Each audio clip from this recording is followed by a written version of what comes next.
सावधान।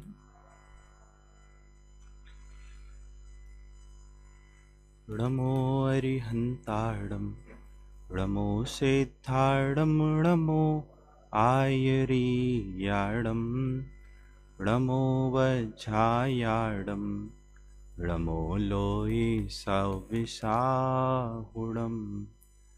मंगलं भगवान् वीरो मंगलं गौतमो गणी मंगलं कुन्दिकुन्दाद्यो जैन धर्मोस्तु मंगलम। सर्वे मंगल मांगल्यम सर्वे कल्याणि कारकम प्रधानम सर्वधर्माणां जैनम जयतु शासनम जैनम जयतु शासनम।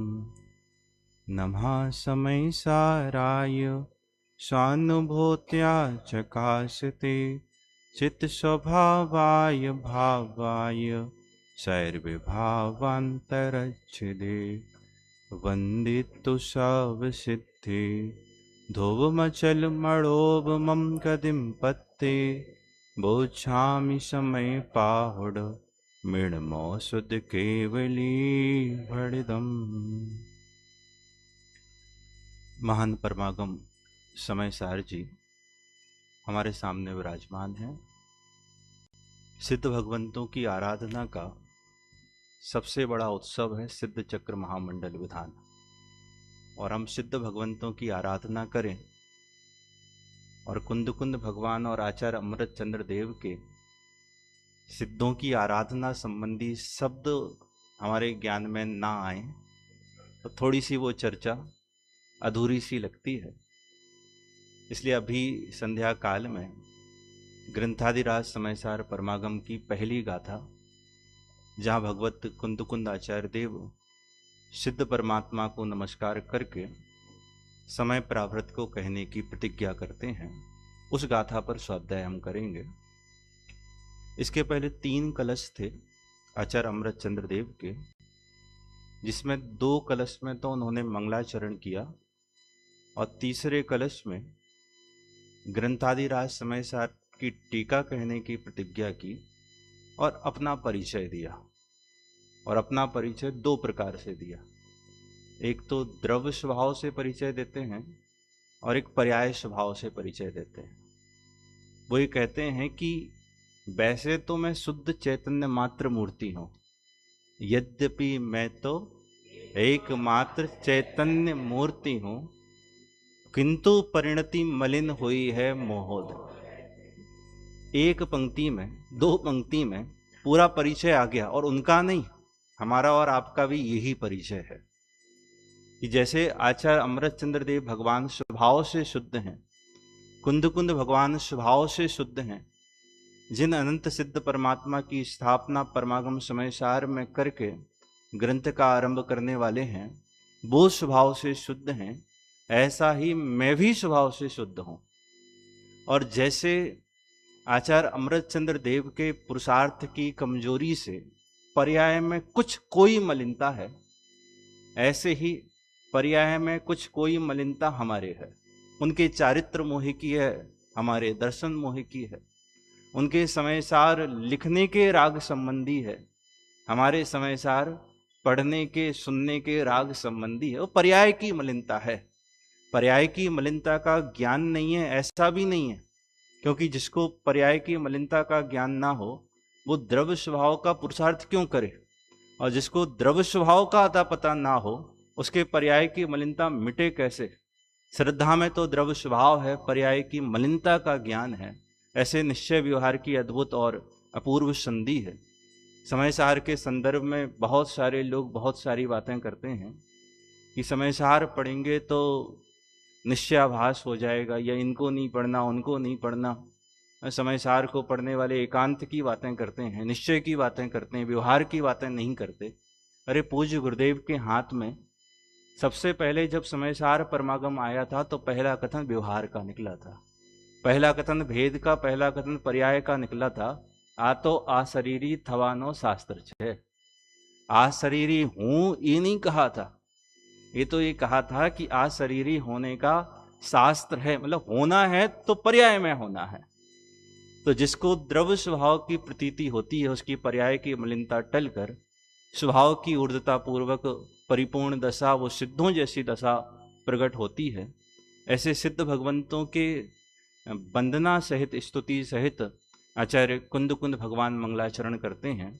और उस मंगलाचरण के पहले ही आचार्य अमृतचंद्र देव अद्भुत काम करते हैं। जब हम समय सार की प्रस्तावना पढ़ेंगे, महिमा पढ़ेंगे, तो पीछे के कुछ उदाहरण देते हैं कि आचार्य अमृतचंद्र देव कहते हैं कि यह जो समय सार है, यह जगत का अद्वितीय चक्षु है। समय सार की महिमा आचार्य अमृतचंद्र देव के शब्दों में कहने के लिए, यदि आप उतने दूर ना भी जाओ, आप पहली गाथा की वो 2 शब्द मात्र देख लो कि आचार्य अमृतचंद्र देव के हृदय में समय सार परमागम को लेकर कितनी अपूर्व महिमा होगी। वो लिखते हैं अथ सूत्रावतारः। ये शुरुआत है ग्रंथाधिराज समय सार की मूल गाथा की, उत्थानिका की। ये सामने लिखा होगा, क्या लिखते हैं? अथ सूत्रावतारः, अब सूत्र का अवतार होता है। आपको मजा अभी नहीं आएगा।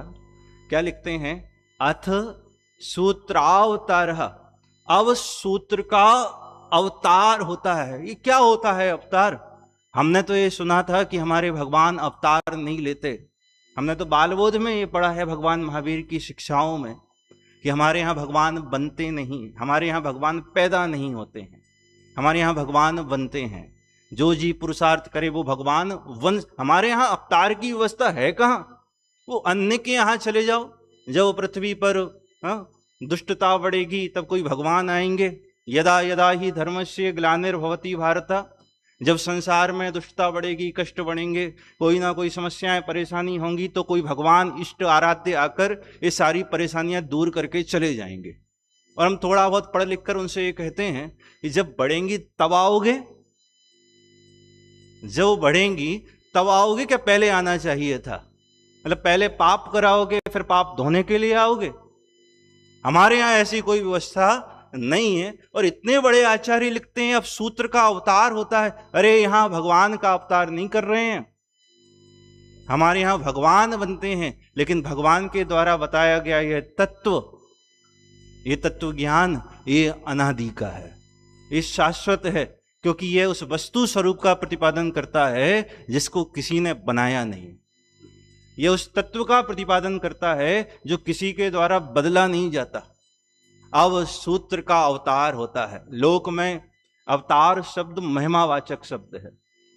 लोक में अवतार उसको मानते हैं कि कोई महान पुरुष आ रहा है, कल्याण करने के लिए कोई आ रहा है। अरे कुंद कुंद भगवान की ये गाथाएं हमारे और आपके कल्याण के लिए अवतरित हो रही हैं। इसलिए आचार्य अमृतचंद्र देव कहते हैं अब इन सूत्रों का अवतार होता है। अब कल्याणकारी गाथा सूत्रों का अवतार होता है। सूत्र शब्द के बहुत सारे अर्थ हैं। आप तो ऐसा समझें कि एक सूत्र का अर्थ होता है परिभाषा। 10 जातियां होती हैं सूत्र की, उसमें एक अर्थ होता है परिभाषा। तो जो बातें भगवान आदिनाथ ने कही, उनकी परंपरा में भगवान महावीर ने कही, उनकी परंपरा में इंद्रवती गौतम ने कही, और अन्य अन्य श्रुत केवलियों के द्वारा यहां तक आई हैं कुंद कुंद भगवान तक, अब उसकी वह परिभाषा करते हैं, अब वह उसका व्याख्यान करते हैं। वो अपनी ओर से कुछ नहीं कहने वाले हैं, एक शब्द भी अपनी ओर से कहने वाले नहीं है। एक कल्याणकारी गाथाएं अनादि निधन परमागम का अंश है। इसलिए बहुत विनय से और बहुत भक्ति से इनका श्रवण करना। डॉक्टर मनीष जी भाई साहब एक बात कहते हैं कि जब इन गाथाओं को पढ़ो तो हाथ जोड़ लो, आंख बंद कर लो, क्योंकि इन गाथाओं को पढ़ने वाले आप और हम नहीं हैं। इन गाथाओं को जब आप पढ़ते हैं तो आपके मुख से आचार्य कुंद कुंद बोलते हैं, आपके मुख से आचार्य अमृतचंद्र बोलते हैं, अरे आपके मुख से भगवान महावीर तीर्थंकर का शासन बोलता है। ये वो गाथाएं हैं। इनके कर्ता कुंद कुंद आचार्य नहीं है, वो तो कहीं से आई थी, वो इन्होंने यहां रख दी है। ऐसी इन सूत्र गाथाओं का यहां इस परमागम शास्त्र में अवतार हो। अवतार तो समझ में आया, पहले था फिर आए, फिर से आए, वो नया उत्पन्न नहीं हुआ। ये गाथा सूत्र पहले से हैं, यहां रखे गए हैं। कोई भगवान वहां बैठते हैं, बैकुंठ में, वहां से यहाँ आते हैं। ऐसी ये गाथाएं अनादि से हैं, यहाँ इस परमागम समय सार में कुंद कुंद भगवान के निमित्त से उत्कीर्ण मात्र हुई हैं।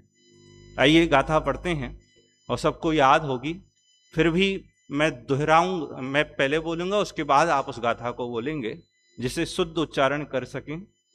क्योंकि ध्रुव को ध्रुव बोलने की आदत और मचल को मचलम बोलने की आदत कुछ है, इसलिए पहले मैं बोलूंगा, उसके बाद फिर आप उसको दोहराएंगे।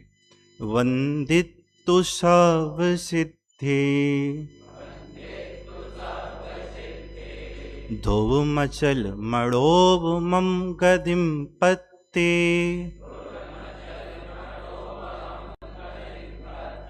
बोछामि समय पाहुड़ मृण्मो शुद्ध केवली वडिदम। एक बार मिलकर बोलेंगे सभी लोग। वन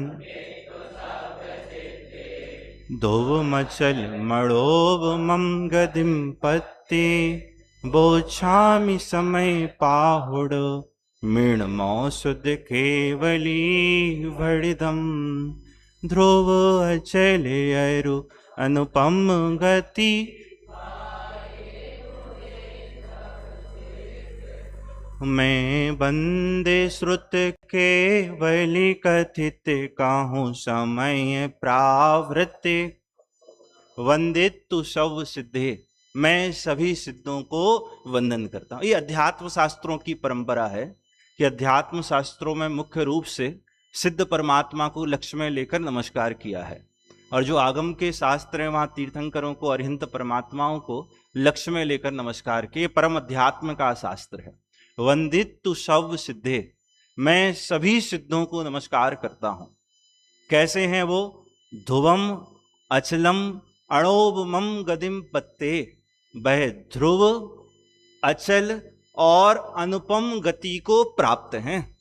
ध्रुव अचल अनुपम गति को प्राप्त सर्व सिद्धों को नमस्कार करके, पहली गाथा पहली लाइन, ये बड़ी अद्भुत लाइन है। आचार्य अमृतचंद्र देव ने बहुत अद्भुत व्याख्या की है। ये वंदना क्या है? ये गति होने के बाद भी ध्रुव क्यों है? ये अचल क्यों है? ये अनुपम क्यों है? ये सब सिद्ध हैं कौन? उनको वंदना कैसे करना? ये सारी बातें कहने वाले हैं आचार्य अमृत। एक एक शब्द पर व्याख्या करेंगे। वंदित तु सब सिद्धे ध्रुव मचल मणोब मम गदिम पत्ते, ध्रुव अचल अनुपम गति को प्राप्त सर्व सिद्धों को नमस्कार करके बोछामि कहूंगा समय पाहुड़म इणम। क्या कह रहे हैं? समय पाहुड़म इणम शुद्ध केवली भड़िदम, मैं यह समय पाहुड़ कहूंगा। यहां एक शब्द लिखा है इणम, उसका एक अर्थ करते हैं अहो। अहो कहां से बीच में आ गया? मैं यह समय पाहुड़ कहूंगा। अहो मैं यह समय पाहुड़ कहूंगा। अरे आप समय पाहुड़ कहोगे, इसमें अहो की क्या बात है? समय पाहुड़ कहूंगा सीधा सीधा भी तो कहा जा सकता है ना। अरे कुंद कुंद भगवान जब ये प्रतिज्ञा कर रहे होंगे, जब वो समय पाहुड़ लिख रहे होंगे, जब समय पाहुड़ की कल्पना अपने चित्त में कर रहे होंगे, तो वो गाथाएं पहले से उनके दिमाग में घुल रही थी। जब आप कुछ पढ़ते हो, कुछ सुनते हो, कुछ सीखते हो, आपको कहीं यात्रा पर जाना हो, तो उसकी खुमारी पहले से चढ़ती है। वो मजा हमें पहले से आने लगता है। हमको यदि ये बताया जाए कि हमारा प्रिय पकवान बनेगा, तो हमें 2 दिन पहले से प्रसन्नता होने लगती है। जब ये पाहुड़ समय सार की ये अद्भुत गाथाएं कुंद कुंद भगवान को लिखनी है, तो उनके दिमाग में, उनके मन में कितनी अद्भुत और अतुलनीय प्रशंसा होगी, उसका ये वाचक है अहो। कि उनको इतना आनंद आ रहा है कि मैं समय सार कहने वाला हूं। ये गाथाएं अद्भुत और अपूर्व होने वाली हैं। वो छामी समय पाहुड़ मृण्मो शुद्ध केवली भड़िदम, मैं समय पाहुड़ कहूंगा। कौन सा समय पाहुड़ कहोगे? शुद्ध केवली भड़िदम, मैं कुछ नहीं कहूंगा। मैं जो श्रुत केवलियों ने कहा है, जो केवलियों ने कहा है, जो श्रुत में कहा है। 3 अर्थ हुए। क्या? जो केवलियों ने कहा है, जो श्रुत केवलियों ने कहा है और जो श्रुत में कहा है। मैं ऐसे समय पाहुड़ को कहूंगा, इसका मतलब यह है कि मैं कहा हुआ कहूंगा, मैं अपनी ओर से कुछ नहीं कहने वाला हूं, जो उन्होंने कहा है मैं ऐसे समय सार को इस परमागम समय सार में कहने वाला हूं। आइए टीका आरंभ करते हैं। टीका में कुछ स्थल हमें केवल चर्चा करनी है, पूरी टीका की चर्चा नहीं करेंगे। मुख्य रूप से वंदना क्या करना, कैसे करना और सिद्धों की वंदना का क्या तात्पर्य है, ये टीका का ये अंश अभी हमें देखना है। देखिए आरंभ करता हूं। अथ शब्द मंगल के अर्थ को सूचित करता है। ऊपर टीका में लिखा था उत्थानिका में अथ सूत्रावतारा। अथ का अर्थ है ये मंगल का प्रतिपादक शब्द, अथ मतलब मंगल। अथ शब्द मंगल के अर्थ को सूचित करता है। ग्रंथ के प्रारंभ में सर्व सिद्धों को भाव द्रव स्तुति से अपने आत्मा में तथा पर के आत्मा में स्थापित करके इस समय नामक प्रावृत का भाव वचन और द्रव्य वचन से परिभाषण प्रारंभ करते हैं। चर्चा का मुख्य केंद्र बिंदु इतनी 3 पंक्तियां हैं। क्या लिखते हैं फिर से देखना। ग्रंथ के प्रारंभ में सर्व सिद्धों को, कौन है सर्व सिद्ध? अरे अनादि निधन, अनादि काल से हो रहे हैं और अंत काल तक होते रहेंगे। ये परंपरा कभी रुकने वाली नहीं है, एक समय के लिए रुकने वाली नहीं है। त्रिकाल में क्या अनादि काल से सिद्ध हो रहे हैं, अनंत काल तक सिद्ध होते रहेंगे और वर्तमान में इस समय भी कोई ना कोई जीव अपूर्व पुरुषार्थ के बल से उस सिद्ध दशा की प्राप्ति कर रहा होगा। किसी एक को नहीं, इतने बड़े सिद्ध चक्र को मैं नमस्कार करता हूं। किसको कह रहे हैं? सर्व सिद्धों को भाव और द्रव स्तुति से। ये भाव स्तुति क्या होती है, ये द्रव स्तुति क्या होती है? स्वयं कुंद कुंद भगवान ने बताया। जब अज्ञानी को समझाते समझाते थक गए तब भी अज्ञानी नहीं समझा। गाथा 19 से लेकर 25 तक अज्ञानी को आचार्य भगवान ये समझाते हैं कि देह आत्मा नहीं है, ये पर पदार्थ आत्मा के नहीं है, ये संयोग आत्मा नहीं है। कितनी गाथाओं में समझाया उन्होंने? 7 गाथाओं में समझाया, 19 से लेकर 25 नंबर की गाथाओं में बार बार समझाया, तर्क देके समझाया, उदाहरण देकर समझाया। अरे एक स्थान पर तो 4 उदाहरण दिए एक साथ। क्या समझाने के लिए? ये पर पदार्थ वो आत्मा का नहीं, पर पदार्थ वो त्रिकाल में आत्मा का नहीं हो सकता। इतना समझाने के बाद अज्ञानी कहता है भगवान आपकी बात होगी ठीक, लेकिन मुझे जैन शासन की चिंता है। जो बात आप कहते हो उसके स्वीकार करने के पहले मुझे आपकी ही चिंता है। क्या मतलब है? यदि देह को और आत्मा को भिन्न मान लेंगे तो जो शास्त्रों में तीर्थंकरों की और आचार्यों की स्तुति की गई है वो मिथ्या ठहरेगी। वो कहता है कि मेरा एकांत से निर्णय है। 26 नंबर की गाथा में क्या कह रहा है कि मेरा एकांत से निर्णय, मतलब इसमें कहीं कोई चूक नहीं है, कोई स्थान नहीं है, कोई किंतु परंतु कोई स्थान नहीं है। हम बिल्कुल एक तरफा ये मानते हैं, जैसे आप अपने पिताजी को मानते हो कि यही पिताजी हैं, ऐसे ही वो अज्ञानी कहता है कि मेरा एक तरफा निर्णय है कि देह ही आत्मा है। उसका तर्क है कि शास्त्रों में देह के माध्यम से तीर्थंकरों की स्तुति है, देह के माध्यम से आचार्यों की स्तुति है। यदि देह आत्मा ना हो तो सारे के सारे वचन मिथ्या हो जाएंगे। हम तो देह को ही आत्मा मानते हैं। उसको समझाना आरंभ किया आचार्य भगवान ने कि वो जो देह को आत्मा कहा, देह के माध्यम से स्तुति की, वो व्यवहार है। परमार्थ से वो देह आत्मा नहीं होता। परमार्थ से तो तीर्थंकर के गुण, वो अनंत दर्शन, वो अनंत ज्ञान, वो अनंत सुख, वो अनंत वीर्य, उनकी वीतरागता, उनकी सर्वज्ञता, उनका आनंद, वो उनका है। वो देह उनकी नहीं है। देह को आत्मा कहना ये व्यवहार है। परमार्थ से तो उनके गुण वो उनके हैं, उनके गुणों की स्तुति वो उनकी स्तुति है, वो व्यवहार की स्तुति है। तू निश्चय व्यवहार को नहीं जानता। सरल बात है। भगवान वीतरागी हैं तो उनको वीतरागी मानना, भगवान सर्वज्ञ हैं उनको सर्वज्ञ मानना, वो अनंत आनंद के कंद हैं उनको अनंत आनंद का कंद मानना, भगवान से कुछ लाभ हानि की वांछा नहीं करना, कामना नहीं करना। ठीक है ना? बोले सुनो, ये भी परमार्थ स्तुति नहीं है। क्या? वीतराग सर्वज्ञ ऐसा कहना मोक्ष मार्गस्य वेताराम सकल गेय ज्ञायक तदपि सूक्ष्मांतरित दूरार्था दोषा वर्णय और हानि, ये सब कुछ कहना क्या ये भगवान की स्तुति नहीं है? बोले ये भी व्यवहार है।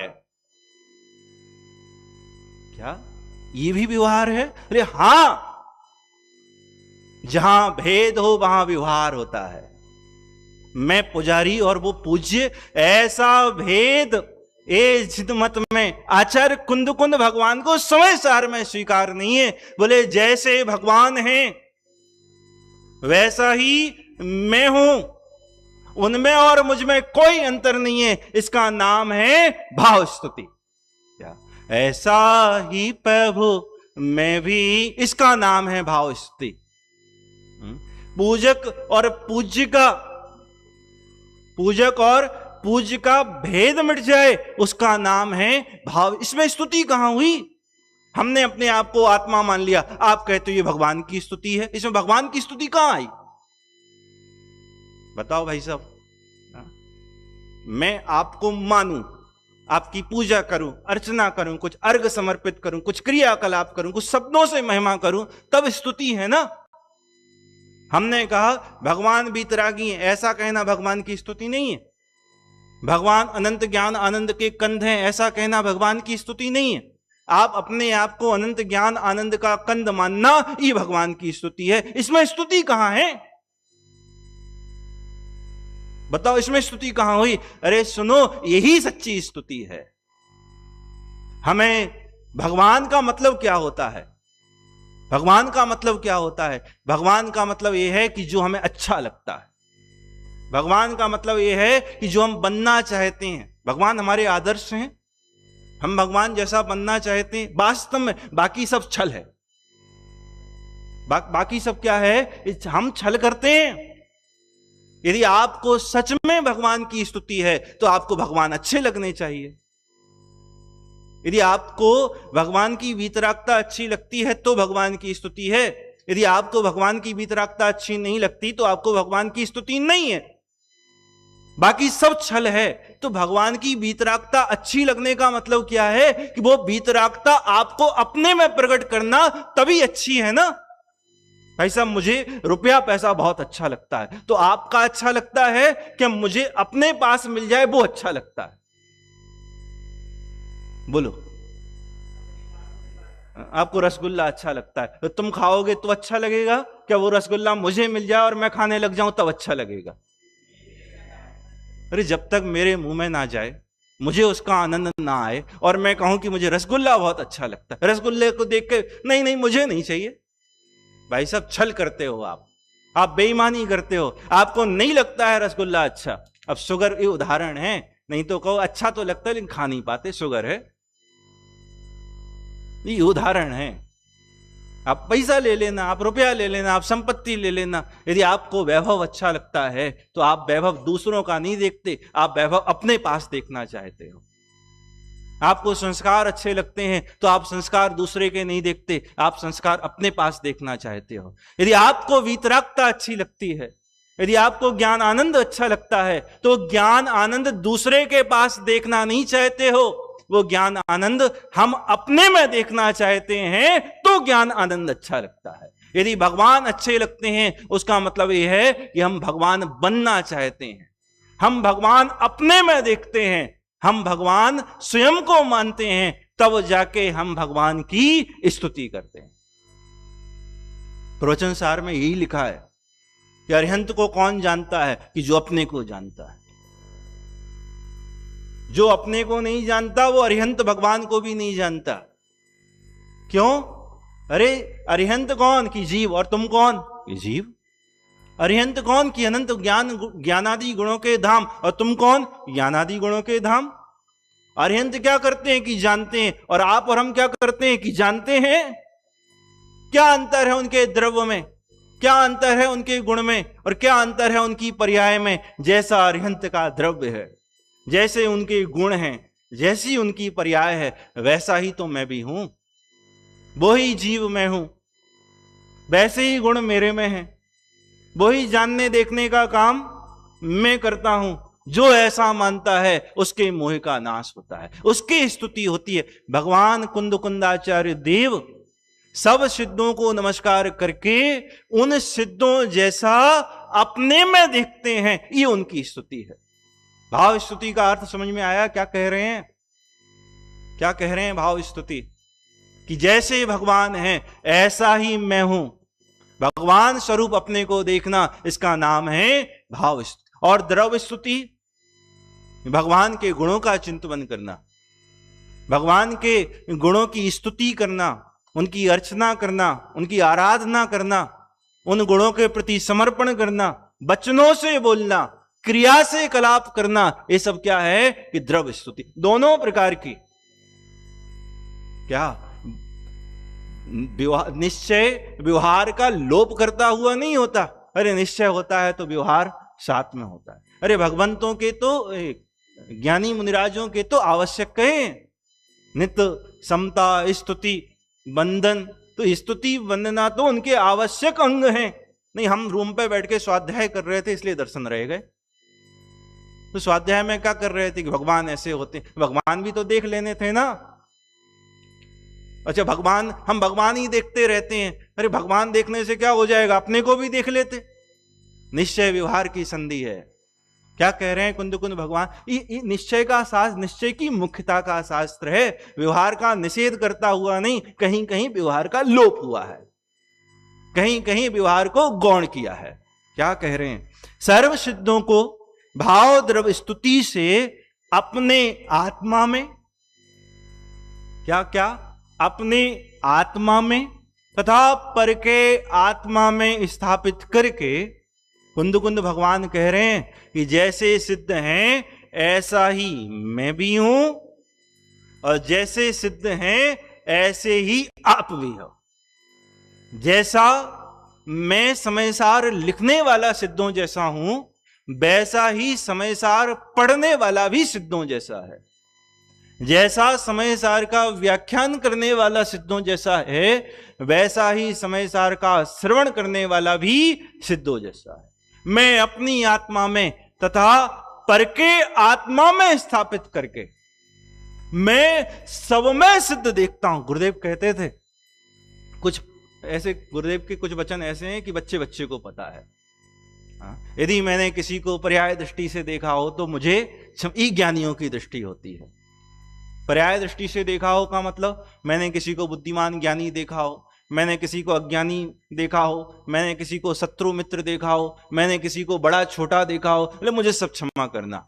क्यों? क्योंकि द्रव दृष्टि से हम में और आप में कोई भेद नहीं। देखा हो तो क्षमा करना। एक आचार्य कुंद कुंद भगवान की द्रव दृष्टि है। क्या? मैं अपने आत्मा में और पर के आत्मा में सब सिद्धों को सब सिद्धों की स्थापना करता हूं। वो ये कह रहे हैं कि समयसार पढ़ाने वाला भी सिद्ध है और समयसार पढ़ने वाला भी सिद्ध है। 2 मिनट पहले ही तो कहा था। देखो क्या कहते हैं आगे, भाव द्रव्य स्तुति से अपने आत्मा में तथा पर के आत्मा में स्थापित करके इस समयसार नामक प्रावृत्त का भाव वचन और द्रव्य वचन से परिभाषण प्रारंभ करते हैं। द्रव्य वचन ये जो लिखे जा रहे हैं, भाव वचन जो कहने का विकल्प आ रहा है, जो मन में संकल्प विकल्प चल रहे हैं, ये सब क्या है? ये भाव वचन। और द्रव्य वचन क्या? ये जो शास्त्र में लिपिबद्ध हो रही है, देहादिक की क्रिया, ये पन्नों पर जो लिखा जा रहा है, ये सब क्या है? ये द्रव्य वचन। मैं इस तरह से ये समयसार आरंभ करता हूं। ये कह के वो कुछ और भी कहना चाह रहे हैं। वो ये कहना चाह रहे हैं कि अपने को सिद्धों से कम मानकर समयसार मत पढ़ना। भाई साहब क्या कह रहे हैं? वो ये कह रहे हैं कि अपने को सिद्धों से कम मानकर समयसार मत पढ़ना। यदि आप अपने को सिद्धों से कम मानकर समयसार पढ़ोगे तो भटक जाओगे। समयसार पढ़ने की एक नजर है। अरे समयसार पढ़ने की नहीं, परमागम का एक एक अक्षर, परमागम का एक एक वाक्य, एक एक शब्द पढ़ने की एक नजर। नजर मतलब एक नय है, एक नजरिया है, एक दृष्टिकोण। अरे स्यादवाद है। आप समयसार को कुंद कुंद भगवान की दृष्टि से अलग बैठकर पढ़ोगे तो आप समयसार नहीं पढ़ पाओगे। आप समय सार को समय सार की दृष्टि से अलग बैठकर पढ़ोगे तो समय सार नहीं पढ़ पाओगे। समय सार कैसे पढ़ना, तो सुनो, समय सार की तरह पढ़ना। क्या मतलब हुआ? पानी मतलब जल और जल मतलब पानी। आप कहाँ रहते हो? कि आपके सामने। और आप कहाँ रहते हो? कि हम आपके सामने। आप दोनों कहाँ रहते हो? कि आमने सामने। ये तो ऐसी बात हो गई ना। कि समय सार को कैसे पढ़ना? कि समय सार की तरह पढ़ना। इस समय सार को समय सार की तरह पढ़ने का मतलब ये है कि समय सार में द्रव स्वभाव की मुख्यता से कथन किए जा रहे हैं। इसलिए तो 5वीं गाथा में लिखा है, चुक्केज छलम न घेतव्यम, चूक जाऊं तो छल ग्रहण मत करना। आपने जो परम आगम पढ़ के रखे हैं, वहां निमित्त की मुख्यता से कथन थे, यहां उपादान की मुख्यता से बात कहेंगे। वहां व्यवहार की मुख्यता से कथन थे, यहां परमार्थ की मुख्यता से कथन करेंगे। वहां संयोग की मुख्यता से कथन थे, यहां संयोगी तत्व की बात करेंगे। वहां जीव के भेद दिखाए थे, यहां भेद से रहित अभेद दिखाने वाले हैं। वहां पुण्य पाप में कथनचित कदाचित भेद दिखाया था, यहां पुण्य पाप की एकता कहेंगे। वहां सिद्धों के और संसारियों के भेद दिखाया था, यहां सिद्धों और संसारियों के एकता स्थापित करेंगे। इसलिए कहते हैं चूक जाऊं तो छल ग्रहण मत करना। परिशिष्ट लिखते हैं इसलिए स्पेशल, स्यादवाद शुद्धि अर्थम। स्यादवाद की शुद्धि के लिए। क्या स्यादवाद अशुद्ध है? अरे स्यादवाद अशुद्ध नहीं है। अज्ञानियों के अज्ञान में यदि अशुद्ध हो गया हो, हमारे समझने में अशुद्ध हो गया हो। टोडामल जी साहब ने लिखा, जो जीव जैन हैं, जिन आज्ञा मानते हैं, उनके भी मिथ्यात्व रह जाता है। तो जिन आज्ञा मानने से मिथ्यात्व रहता है, बोले जिन आज्ञा मानने से मिथ्यात्व नहीं रहता। जिन आज्ञा मानने से तो मिथ्यात्व का अभाव होता है। तो क्यों लिखते हो? जो जीव जैन हैं, जिन आज्ञा मानते हैं, उनके भी मिथ्यात्व रह जाता है। उसका मतलब यह है, जिनेंद्र आज्ञा जैसे माननी चाहिए थी, आपने वैसे नहीं मानी, उनके मिथ्यात्व रह जाता है। समय सार जैसे पढ़ना था, आपने वैसे नहीं पढ़ा, इसलिए आपको समय सार पढ़ने में दिक्कत होती है। आपको समय सार पढ़ने में ऐसा लगता है कि कुछ अलग थलग है, ये परंपरा से हटके कोई बात है, ये इनके लिए है, ये उनके लिए नहीं है। आप समय सार को पढ़ना नहीं जानते। अरे हर आगम की, हर अनुयोग की, हर ग्रंथ की अपनी एक शैली होती है। समय सार को आप तत्वार सूत्र की तरह पढ़ने जाओगे तो समय सार नहीं पढ़ पाओगे।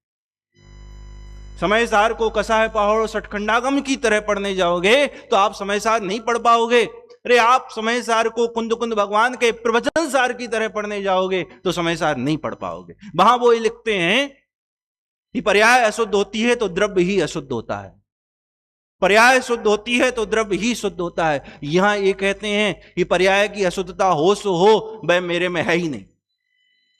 पर्याय की शुद्धता हो सो हो, वो मेरे में है ही नहीं।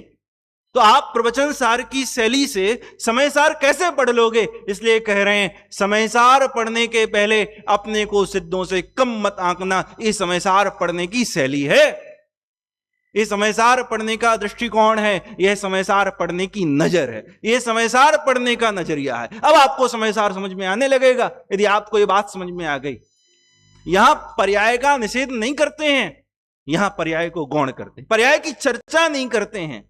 जहां पर्याय की चर्चा करते हैं वहां द्रव्य स्वभाव की नहीं करते हैं। वहां तो नहीं कहते आप एकांत हो जाएगा, वहां भी तो एकांत हो सकता था ना। क्यों? क्योंकि अनादि से वही संस्कार पड़े हैं। काम भोग बंध की कथा अनादिकाल से सुनी है, बंध की कथा अनादिकाल से सुनी है, और बंध की कथा को हमने बंधन की कथा बना के रखा है। वहां भी तो एकांत हो सकता था। तो वो तो समस्या यहां भी है। लेकिन यदि आपको समयसार पढ़ने की नजर आ गई तो आप समयसार पढ़ लेंगे। भाई साहब पहले लिख दिया उन्होंने, मैं चैतन्य मूर्ति हूं, पर्याय में मलिनता हो गई ना। द्रव्य पर्याय स्वभाव की बात सुनो, पर्याय को देखकर पर्याय की मलिनता नहीं मिटती। अपने को संसारी दुखिया देखकर संसार नहीं कटता। इसलिए कुंद कुंद भगवान का एकमात्र उद्देश्य, एकमात्र भावना यह है कि कोई भी जीव दुखी ना रहे, इसलिए वो समयसार लिखते हैं। वो नहीं चाहते कि कोई संसार में रहे, भावना ही है। भावना तो भा ही सकते हैं, भाते ही हैं। क्या भावना भा रहे हैं? जगत का प्रत्येक जीव ज्ञानी हो जाए। वो नहीं चाहते कोई अज्ञानी रहे। वो नहीं चाहते कोई पामर रहे, वो नहीं चाहते कि कोई दुखिया रहे, इसलिए समय सार कहते हैं। क्या फिर से पंक्तियां पढ़ूं, क्या लिखी थी? मैं ग्रंथ के प्रारंभ में सर्व सिद्धों को भाव द्रव्य स्तुति से अपने आत्मा में तथा पर के आत्मा में स्थापित करके इस समय नामक प्रावृत्त का भाव वचन और द्रव वचन से परिभाषण प्रारंभ करते हैं। इस प्रकार श्री कुंदाचार्य देव कहते हैं, वे सिद्ध भगवान, अभी स्तुति संबंधी एक पंक्ति और एक डेढ़ पंक्ति और रह गई। वे सिद्ध भगवान सिद्धत्व के कारण साध्य जो आत्मा उसके प्रतिछंद के स्थान पर हैं। क्या लिखते हैं? वे सिद्ध भगवान कौन? कि वो सिद्धालय में विराजमान है। वे सिद्ध भगवान सिद्धत्व के कारण साध्य जो अपनी आत्मा, वो सिद्ध भगवान सिद्धत्व के कारण नहीं है। क्या? वो सिद्धालय में विराजमान सिद्ध भगवान सिद्धत्व के कारण नहीं है। वे सिद्ध भगवान, हम उन्हें क्यों नमस्कार करते हैं? वे सिद्ध भगवान सिद्धत्व के कारण साध्य जो आत्मा उसके प्रतिछंद के स्थान पर हैं। अरे हम जब सिद्धों को देखते हैं तो जब हम सिद्धों को देखते हैं, फिर से सुधार रहा हूं, वे सिद्ध भगवान प्रतिछंद के स्थान पर। प्रतिछंद मतलब होता है, मैं इसकी भाव भाषा आपको कर, आप पर्वत पर खड़े हो किसी और आप यहां से आपका नाम चिल्लाओ तो आपका नाम लौट के वापस आता है, इसका नाम है प्रतिछंद। आप खड़े हो, आपने चिल्लाया आदर्श, तो वहां से क्या आएगा? आदर्श आदर्श आदर्श। ऐसे जब आप सिद्धों को देखते हो तो सिद्ध कहते हैं तुम भी सिद्ध, तुम भी सिद्ध, तुम भी सिद्ध, इसका नाम है प्रतिछंद के स्थान पर। वे सिद्ध भगवान सिद्धत्व के कारण साध जो अपनी आत्मा उसके प्रतिछंद के स्थान पर है। हम जब सिद्धों को देखते हैं तो हमें हम देखते हैं, इसका नाम है सिद्ध भगवान प्रतिछंद के स्थान पर। इसका एक और अर्थ, वो हमारे आदर्श हैं। आदर्श कहते हैं दर्पण को। आदर्श किसको कहते हैं? दर्पण को। कि जब आप दर्पण में अपना चेहरा देखते हो तो आपको क्या दिखता है? आप दिखते हो क्या दर्पण दिखता है? जैसे आप दर्पण में आपका चेहरा देखते हो तो आपको क्या दिखता है? दर्पण नहीं दिखता, आपको आप दिखते हो। ऐसे ही जब हम सिद्धों को देखने जाते हैं तो हमें सिद्ध नहीं दिखते, हमें कौन दिखता है? ये शुद्धात्मा दिखता है। हम आपको क्यों नमस्कार करते हैं? भगवान आप मेरे स्वरूप के प्रतिपादक हो।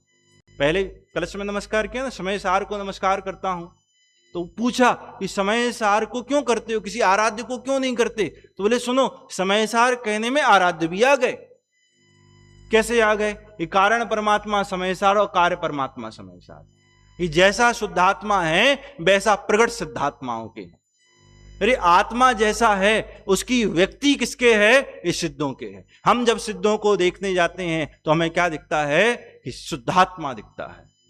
हम जब सिद्धों को देखते हैं तो हमें क्या दिखता है? कि आत्मा दिखता है। इसका नाम है वे सिद्ध भगवान सिद्धत्व के कारण साध जो अपनी आत्मा उसके प्रतिछंद के स्थान पर है, जिनके स्वरूप का संसारी भव्य जीव चिंतन करके उनके समान अपने स्वरूप को ध्याकर उन्हीं के समान हो जाते हैं। जब हम सिद्ध परमात्मा के स्वरूप का चिंतन करते हैं, अभी किया करेंगे आगे चलकर, कि वो ध्रुव हैं, वो अचल हैं, वो अनुपम हैं, उनके विकार नहीं, अभी करेंगे 8 दिन तक तो वही करेंगे। 8 दिन तक तो यही करने वाले हैं ना। जब उनके स्वरूप का चिंतन करके कौन? ये भव्य जीव उनके समान हो जाते हैं। अरे सिद्धों के स्वरूप के चिंतन का फल ये है, ये सिद्ध हो जाना। आचार्य अमृतचंद्र देव ने एक कलश लिखा है, बड़ा सुंदर कलश लिखा है।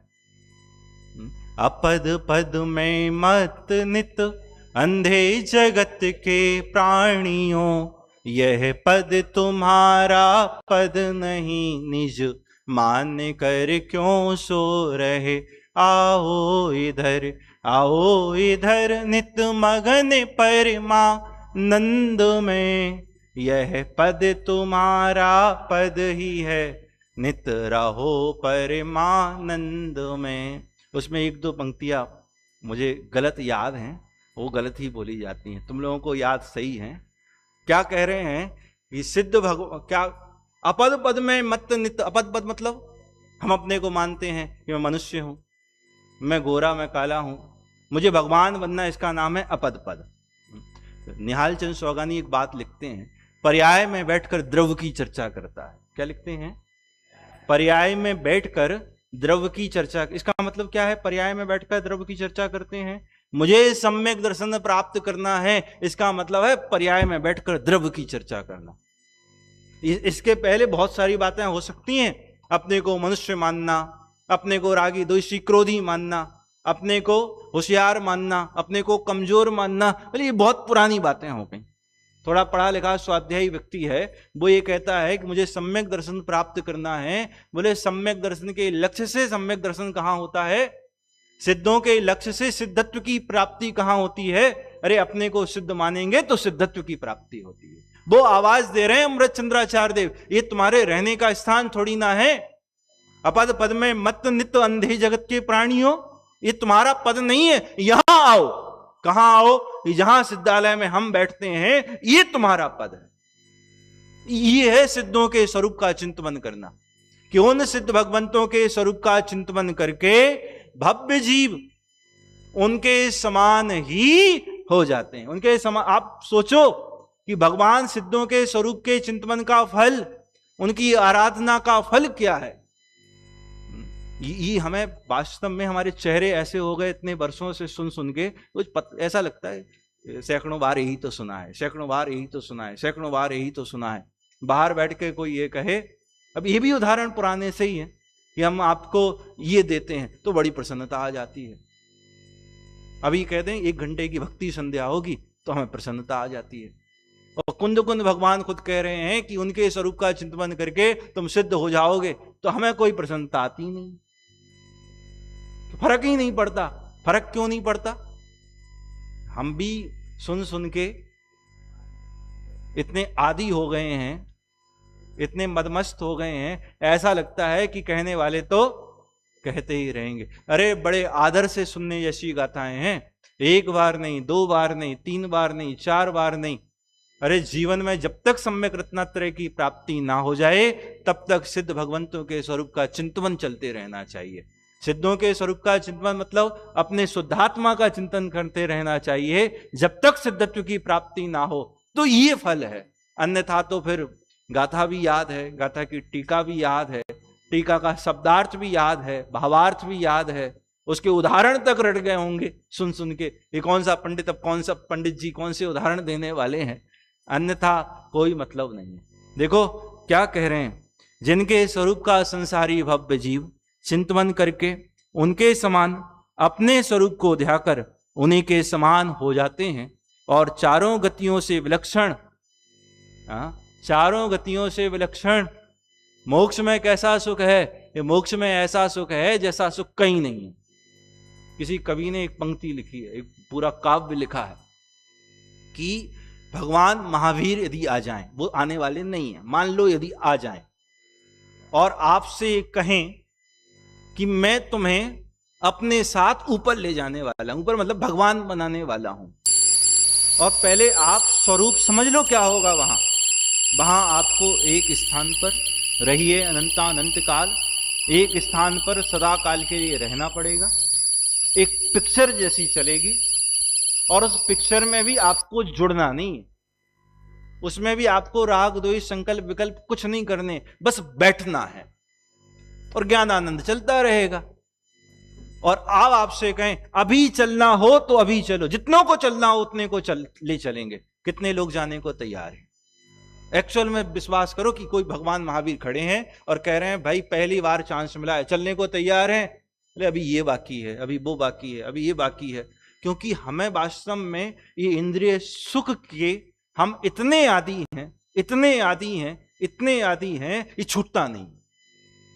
हमें मोक्ष में भी पता भाई सब कौन सा सुख चाहिए, कौन सा सुख चाहिए? हमें मोक्ष में भी वही सुख चाहिए जो सुख हम यहां भोग रहे हैं।